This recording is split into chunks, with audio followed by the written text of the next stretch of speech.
Good morning and welcome to another episode of TNTV. I'm your host Billy, coach of the Nottingham Forests Curse, and in today's episode we're going to be discussing some transactions we have made in the ICP which will be in effect from week 4 onwards.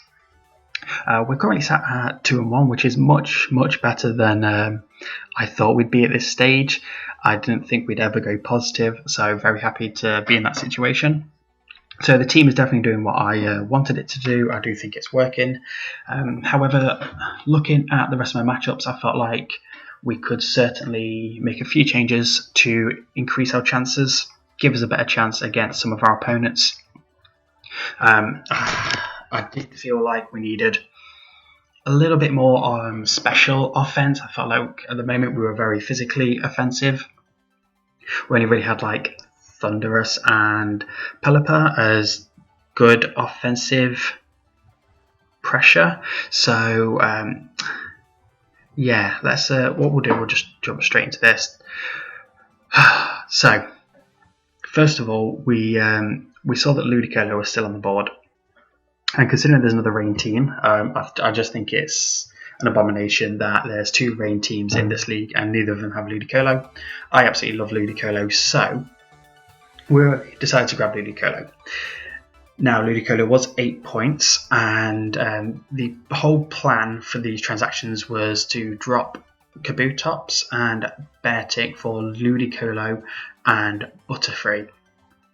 Now, just before we did that, another coach in the league decided to make a transaction, which, well, I wanted that Pokemon that they dropped, so that's kind of forced us to make a couple extra transactions as well. So without further ado, let's get right into it. First of all, we are going to be dropping Scary Terry the Kabutops. Very sad to see Scary Terry go, considering we never got to use it. It's something I 100% draft again. I'm just struggling to fit it on teams at the moment in combination with Barraskewda. A lot of teams do have solid grass types or solid water types, so it's pretty hard to justify bringing both Kabutops and Barraskewda to the same matchups, and there's not many matchups where you'd bring Kabutops over Barraskewda.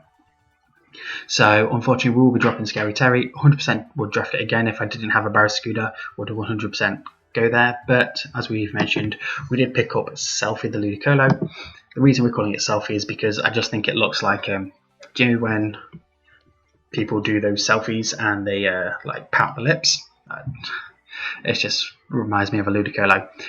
It does give us another Swift Swimmer, so we don't lose out on a Swift Swimmer there. It gives us a specially offensive threat. It can be physical with Swords Dance, but it's mainly going to be special. Personally, just love Ludicolo. I've used it on a rain team before. I think it provides a very good. It's just another grass type for the team as well. It's another ground, not immunity, but ground resist. And I think it helps pressure the bulky waters, and it's actually a good water switching as it's 4 times resist it. Plenty of options. So like I said, we get Sword Dance, but in terms of grass moves, Energy Ball, Giga Drain, and Leaf Storm. Does get Hydro Pump, does get Scald, does get Weather Ball. So plenty of options there. Does get some good coverage as well in Ice Beam. Decent physical coverage, Facade, Drain Punch, Fake Out's a good one, Home Claws, Knockoff, another knockoff user. So yeah, I think Ludicolo, aka Selfie, will be able to put in the work. Now, moving on, like I said, I did want to. I was going to drop Beartic for Butterfree until another coach made a transaction. So we will still be dropping Beartic, which makes me very sad. Beartic has come twice out of our 3 games, and I think has done a very good job, apart from being sat on by the Hippo. But other than that, it has done a very good job. It was vital in our week 3 game for switching into those freeze dries and blizzards from Vanillux. But looking at the rest of the matchups, I just couldn't see a time when I brought Manscape in, so he's gonna have to sit the rest of the season out, unfortunately. Again, would 100% draft again. I had a lot of fun building with it for those 2 games, and I just think it just looks really nice in the on the game in the rain. So we, instead of dropping this for Butterfree, we are dropping this and picking up the Pokemon that another coach literally just dropped, and the coach was indeed under the radar, our week 4 opponent, who dropped his Articuno. So, and I really want to give Articuno a try. I think it's got a lot better in this generation with access to heavy duty boots. It does get Hurricane, it does get U-Turn, it does get Weather Ball, it does get Freeze Dry, so it really helps pressure the bulky offensive waters, the bulky waters that my opponents might bring. With Toxic and Roost, and it does get Roost, yeah. Toxic, Roost, Pressure, we can really put on a lot of pressure on our opponent's team with it can be quite stally. Looking at its stats, very good special defense, good HP. Special attack is usable, and it's actually a pretty decent speed. So, fully expect Articuno to be able to come in and put in some work for us.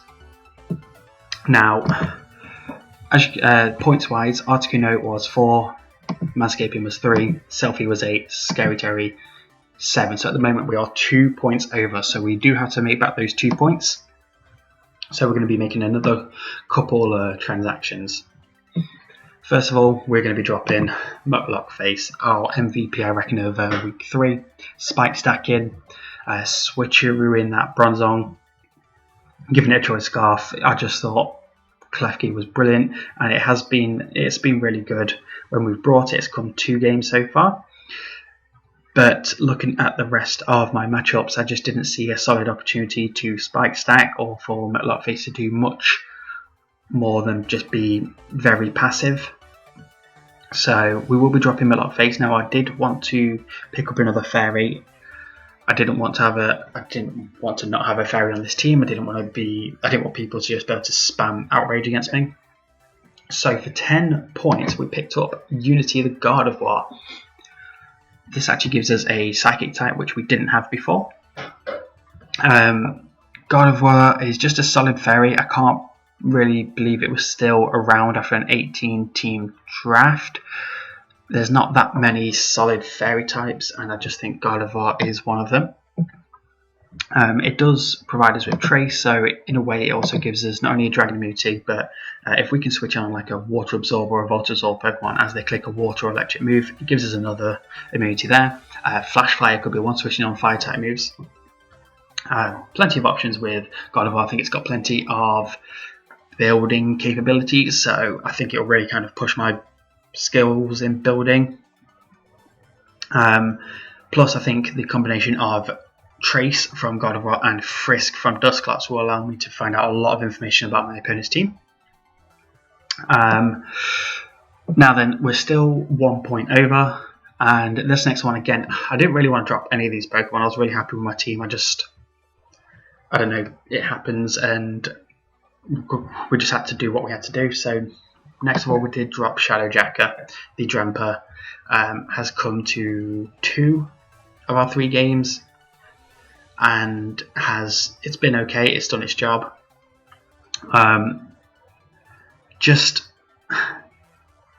Like I said, I needed a point. I was a point over. So Shadowjacker was probably the least useful or most expendable Pokemon left on the draft. So we did drop it, and in place of Shadowjacker, we picked up Pat Butcher, the Ordino. I really wanted to keep a normal type. We don't have a dragon type anymore, but I'm okay with that. Having a normal type is very important this generation, I feel, due to Ghost spam. Ghost has become a lot stronger this generation. Poltergeist, No Pursuit. Ghost just become a lot better, so we have to get a normal type. I felt like Ordino was I feel like it's a fantastic normal. Very good for 5 points. I think it will provide a very solid low tier defensive core with Dusclops and Articuno. It does provide a cleric for the team in Heal Bell. It doesn't get aromatherapy, does it? No, just aroma. No, just Heal Bell. Just get Wish, so we can pass off Wishes. Gives us Regenerator, which means we can be healing just by switching out. Solid HP, which really works with its defenses. which allows it to be, with its defense and special defense being the same, it allows it to be a physically defensive mon or specially defensive mon depending on the matchup. Pretty much it, really. Not much more to discuss about these transactions. Again, I'm sad to see these members go, but with the rest of our matchups, I felt like they've done their job, and there's nothing more that really they can bring to the team. I think these new transactions will open up the draft a whole lot more, gives us quite a bit extra bulk, which we definitely were lacking. We were certainly struggling to switch into certain Pokemon before. A bit of extra bulk now to help chip down, wear down opponents, to allow our sweepers better chance of sweeping in the end game. But that's it. I'm not going to ramble on too much about these transactions. I hope you enjoyed, and I will catch you in our week 4 battle against none other than Kelly on the Radar. Been watching this man for many years, and so looking forward to this. So yeah, catch you then. Have a nice day. Bye.